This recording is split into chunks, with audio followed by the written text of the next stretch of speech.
नमस्कार मंडळी. आज रविवार, हातात सुट्टीचा वेळ आणि मन म्हणत होतं चला आज सांताक्रूज स्टेशनकडे जाऊन आपलं नशीब आजमाव्या.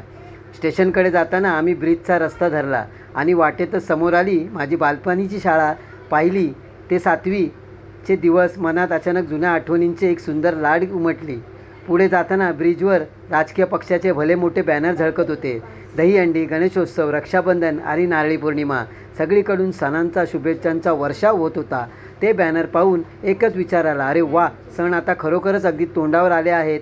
आम्ही स्कायवॉकवरून जात असताना अचानक माझी नजर खाली गेली आणि तिथे दिसला एक भारी चायनीज भेळवाला. मग काय, पायांना आपोआपच वेग आला. आम्ही पटापट स्कायवॉकवरून खाली उतरलो आणि थेट गाडीवर जाऊन पोचलो. तिथे गेल्यावर आम्ही एकाहून एक चविष्ट भेळ ट्राय केला. चटपटीत चायनीज भेळ, चमचमीत मंचुरियन भेळ आणि झणझणीत नूडल्स भेळ. तो सॉस, तो क्रंची शेव आणि त्याची ती मस्त चव.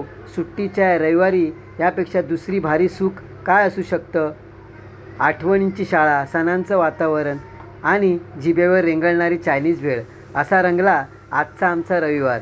त्यानंतर आम्ही पुढे सरकलो. त्यानंतर एक सांताक्रूज वाकोलाचा आमचा भुयारी रस्ता, त्या भुयारी रस्त्यामधून आम्ही खाली उतरलो.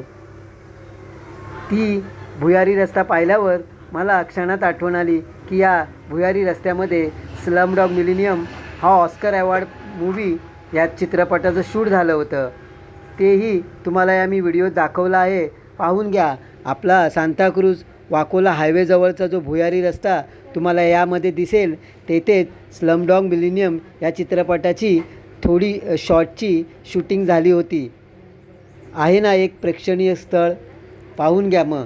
आणि भेटूया पुढच्या रविवारी पुन्हा एकदा नवीन बेत घेऊन. चला तर मग, धन्यवाद.